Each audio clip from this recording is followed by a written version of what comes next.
Hello. A few things I would like to talk about. Again, this is very impromptu, not really planned.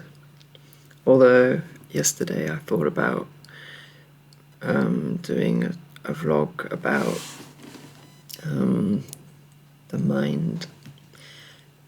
It was brought on after I read a passage in a book I'm reading about the Vietnam War. And actually, it doesn't really have anything to do with the Vietnam War, this thought in particular. But it said something about the Route 1 from Hanoi to Saigon at the time. So before the war, that road was kind of unused and like a dirt track, but after the war it was very wide and very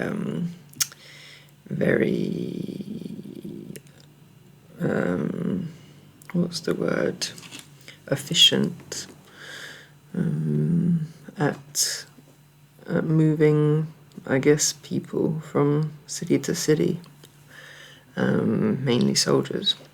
But the thought that I had was that that road could be a metaphor for a pathway in our mind, so that if we have a certain pattern of thought on a regular basis, then that pathway that we use, that kind of connection that we make, putting two and two together in our own ways, there's a certain pattern that develops, and the more we use that pattern and kind of agree with it, kind of take it on as a truth, the more solid that pathway becomes, the more efficient it is at transporting our thoughts along its track. So, the mind is brilliant, but it can be trained in the wrong ways, as in the right ways. They say there's no wrong thoughts. No, they don't say that. They say they say there's no such thing as overthinking. I can't remember who said this. There's no such thing as overthinking. There's only overthinking bad thoughts. And as well as I do, bad is just a word, but we kind of know what bad thought is, just like self-destructive, negative, aggressive, whatever. I think those thoughts are the ones that we need to keep an eye on, and also not judge them, because that's just more negative, bad thoughts upon our own thoughts, and that you can see how that loop will get out of hand. So it sounds kind of like I'm talking but not saying much, but back to my original point was that we can cultivate our thoughts to actually help us. I believe that the illusion of separation that is reality through our senses is not pointless, and it's not just to make us kind of suffer like some old religions would have us believe. It's not by accident that we're here kind of looking at everything and trying to connect it together, when actually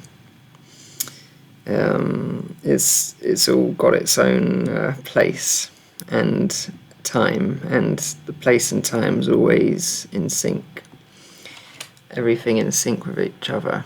And where does that leave us? Well, it leaves us kind of looking at it, and the ones in this world who are the most anxious are the ones who are resisting the most, maybe, like trying to hold up.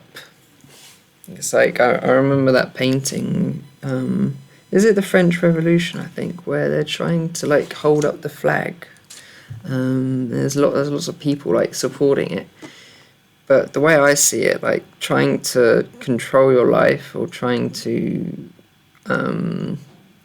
hold on to certain elements of it. Yeah, control, basically. Maybe the word could be resist, or It's like pushing up something that's got a spring, so that literally the more you push, the more you're going to kind of get pushed back. And I see that it's a slippery slope, because the mind is quite prone to this in recent times. It seems lots of people around, resisting, holding on. But like an old friend of me and my brother's, how JJ John Butler would say, you gotta realize that when you're holding on, you've got two hands, you're holding on. There's only a certain amount you can hold in these hands, but when you go like that, you have everything. And in fact, it's more appropriate to say that you are everything. Say, when you're holding on to a certain identity, a certain religion or whatever, I don't think it's necessarily you have everything when you open your hands. It's that you are just with the flow. You're not resisting this life that's happening. The mind can be used more productively with that kind of perception of the self, life, and suffering that brings on realizations, or I think that's the point of view I'm having at the moment, which is